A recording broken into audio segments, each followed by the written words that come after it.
Espace TV. Espace TV, le 10 minutes.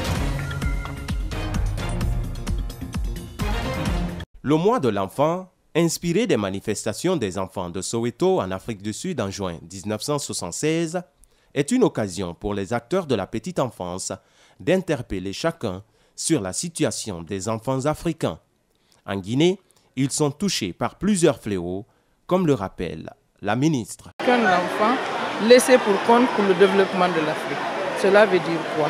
Cela veut dire qu'à tous les niveaux, quels que soient les programmes que nous mettons en place pour l'émergence de notre continent, si les enfants ne sont pas pris en compte et qui sont majoritaires au niveau des populations, il va sans dire que nous ne pourrons pas atteindre les objectifs. Les partenaires s'investissent aussi dans la protection de la petite enfance.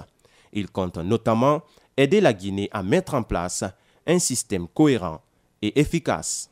C'est vraiment un mois où on va réfléchir et trouver des solutions pratiques pour la promotion et la protection des droits des enfants et des jeunes.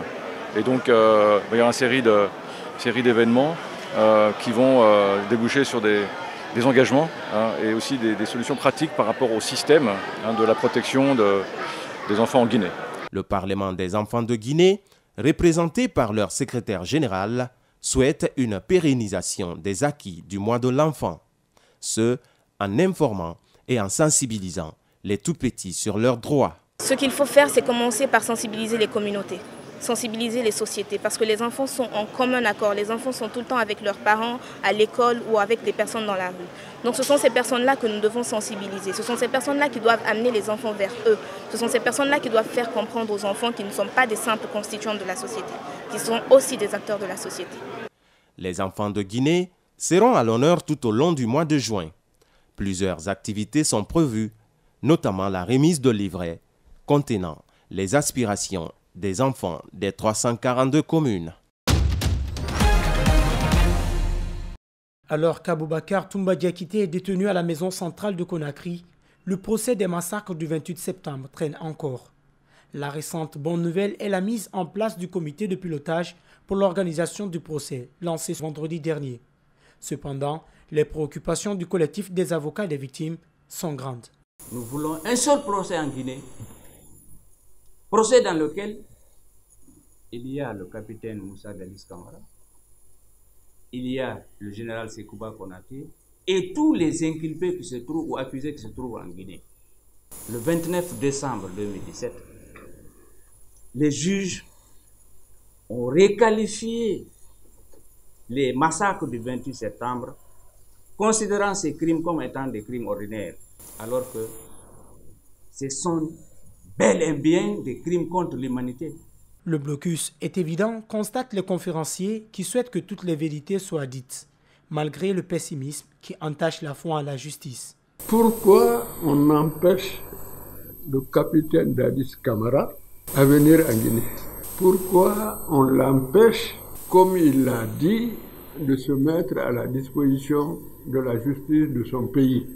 Nous pensons que c'est parce qu'on a peur que Dadis vienne dire des choses ici qu'on ne veut pas entendre. Konaté, on a envoyé 2 commissions rogatoires pour l'entendre. Elles ont toutes les 2 été bloquées. Nous aurons difficilement toute la vérité sans la présence de ces 2 personnes. Les avocats dénoncent également les faits qui connotent à l'obstruction. Pourtant, le mérite à gagner de cette organisation est grandiose. Il y a l'impunité. Et nous estimons que tenir un procès, comme le procès du 28 septembre, correctement, de façon équitable, en respectant y compris les droits de la défense, ça permettra de rapprocher les Guinéens. Cela fait plus de 8 mois que la jeune étudiante est en prison à la maison centrale.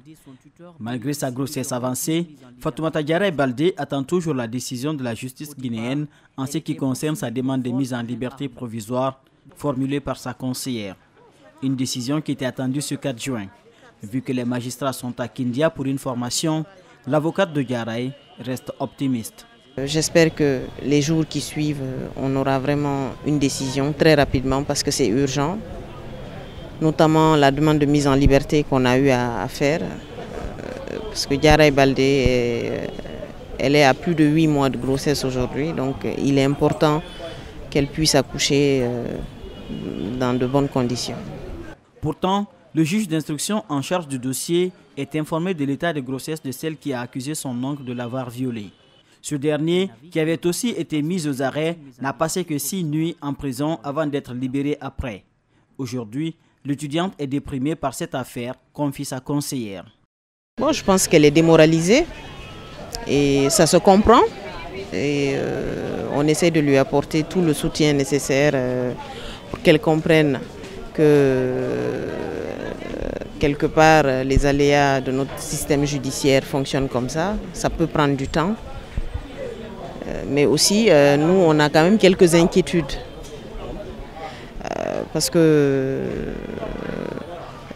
il ne faudrait pas que Yaray accouche en prison. Et il ne faudrait pas que cet accouchement-là lui cause des préjudices. Selon le site guinépanorama.com, la jeune demoiselle a tenté de mettre fin à ses jours en prison en ingurgitant de l'eau de javel. Ceci parce qu'elle semble avoir perdu tout espoir de se retrouver un jour dehors. Selon nos informations, elle est maintenant hors de danger. La victime de l'enlèvement est Mahmoud Matar, homme d'affaires. Ce dernier a reçu un coup de fil de ses 2 ravisseurs pour lui dire de les trouver dans un bâtiment où il devait lui remettre de l'argent que sa femme lui a envoyé depuis le Liban. La suite a été ceci. Quand le monsieur a été fait prisonnier, ils ont demandé la rançon et aussitôt la police judiciaire a été alertée par la communauté libanaise. Nous avons commencé les recherches et nous étions en ligne via le président de la communauté libanaise à Conakry. Et on était en ligne avec les ravisseurs. Et petit à petit, nous avons pu cadrer, localiser les sources d'appel jusqu'à identifier précisément où était détenu M. Mahmoud Matar. Ce qu'il faut savoir aussi, Mohamed Béchar est un ancien employé de Mahmoud Matar.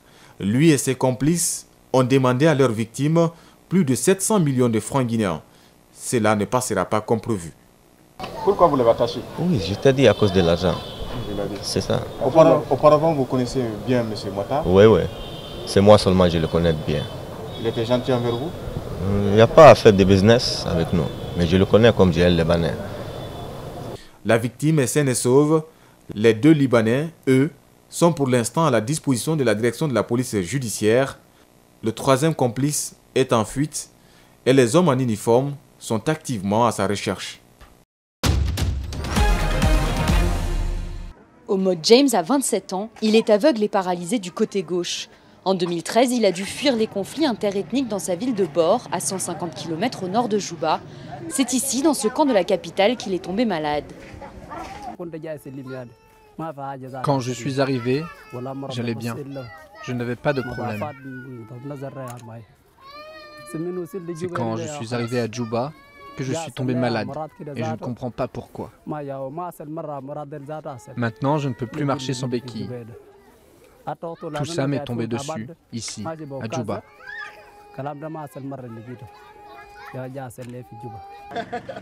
On estime à 250 000 le nombre de personnes handicapées au Soudan du Sud. 200 d'entre elles vivent dans ce camp. Niamet avait 7 ans quand son village a été attaqué. Depuis 4 ans maintenant, elle vit ici dans le camp de réfugiés de Mahad. Cela m'a beaucoup touchée. Elle n'est pas capable de marcher et elle est tout le temps avec moi.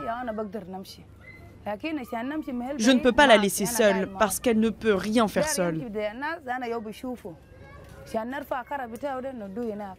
En 2015, le gouvernement a voté une loi en faveur des personnes handicapées, mais 3% seulement du budget de l'État est destiné à la santé. 15% de la population vit avec un handicap. Mais quand on vient dans un pays comme le Soudan du Sud, le pourcentage est plus élevé parce que tous les jours, des personnes sont blessées et donc le nombre augmente. Si ça continue comme ça, les personnes handicapées seront les plus vulnérables.